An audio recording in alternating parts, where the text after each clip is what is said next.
존경하는 340만 도민 여러분, 김진부 의장님과 동료 의원 여러분, 박한수 도지사님, 박종훈 교육감님을 비롯한 관계 공무원 여러분 반갑습니다. 김해 출신 이시영 의원입니다. 먼저 지난 29일 이태원 거리에서 불의의 사고로 유명을 달리하신 분들의 명복을 빕니다. 이번 참사를 지켜보시면서 참담한 마음일 도민 여러분께도 위로를 전합니다. 도민의 대표로서 사고의 재발 방지를 위하여 안전민감증을 키우겠다는 약속도 드립니다. 5분 발언을 시작하겠습니다. 의원 여러분들 모두 지역구 수건 과제가 있을 것입니다. 저희 경우 김해 외동사거리 교통체증과 아파트 신설로 인한 초등학교 통합구역 배정 문제 해결이 4년 동안 책임지고 달성해야 할 지역민과의 소중한 약속입니다. 교통과 통학 문제는 매우 긴밀히 연결되어 있습니다. 학교가 멀거나 통학로가 안전하지 않아 출퇴근 시간대 부모들이 아이들을 데려주다 보니 안 그래도 체증인 외동사거리 구간인 교통지옥이 됩니다. 인구 소멸, 지방 소멸 같은 거시적인 이야기를 합니다만 결국 어른들이 일터와 집을 오가고 아이들이 학교를 오가는 문제야말로 인구 문제와 지역의 지속 가능성을 보장하는 핵심 단초라고 생각합니다. 선배 동료 의원님 그리고 도민 여러분, 바로 1, 2분 거리인 집 앞 학교를 두고 2, 30분 걸리는 학교에 간다는 얘기 들어보셨습니까?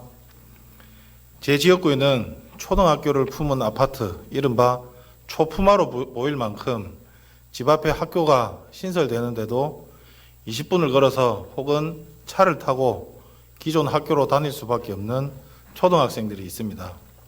하지만 교육청에서는 통학구역을 정하는 법적 기준인 도보 30분, 1.5km 이내라는 이유로 또 건설사 분양 당시 공고로 나간 학교가 지금의 학교라는 이유로 집 앞 신설 초등학교 배정은 어렵다고 손사래를 치고 있습니다. 그런데 아쉽게도 이런 일은 비단 제 지역구에만 있는 일이 아닙니다. 전국적으로 이런 내용의 소송도 전국 곳곳에서 진행됐습니다만 교육장의 재량권을 인정해야 한다는 이유로 법원은 끝내 교육청 손을 들어주었습니다. 저는 이 문제의 핵심은 부정확한 예측에 있다고 봅니다.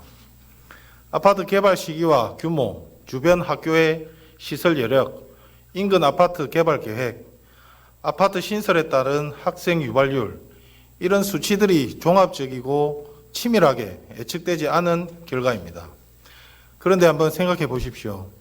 학교에서 밥 먹는 것도 의무교육의 일환인 지금 교복을 입지 않는 학생들에게도 교복비를 지원하는 이런 시대에 안전하게 통학할 권리를 보장받지 못한다는 것은 뭔가 앞뒤가 맞지 않는 일입니다. 학습권에 앞서 있는 것이 안전한 통학권입니다. 이에 저는 경남도 교육청에 경남형 통학구역 배정 방식을 도출할 용역을 수행할 것을 제안합니다. 앞서 세종시와 서울시, 충주시가 학교군 배정 방식에 대한 용역을 진행한 바 있습니다. 적어도 경남에 사는 아이들은 코앞 학교를 놔두고 2, 30분 위험천만인 통학로로 등교를 해야 하는 상황은 없도록 만들어야 합니다. 전문가들이 머리를 맞대면 보다 나은 방안이 제시될 것이라 믿습니다. 예를 들어 이제 막 유치원을 졸업한 초등 1, 2학년 아동은 통학구역 조정에서 우선 배정하는 배려가 있어야 할 것으로 보입니다. 학생 유발률을 측정하는 보다 세밀한 방법도 연구해 보아야 합니다. 또한 요즘과 같이 도로가 복잡하고 차량이 많은 시대에 현재 법적 기준인 도보 30분, 1.5km 이내가 맞는 기준인지도 따져봐야 합니다. 일정 거리 이상을 걷는 아이들에게는 경남형 셔틀버스를 도입하는 방안도 검토해 볼 만하다고 생각합니다. 다시 한번 경남형 통학구역 배정을 위한 연구 용역 진행을 촉구하면서 발언을 마치겠습니다. 경청해 주셔서 감사합니다.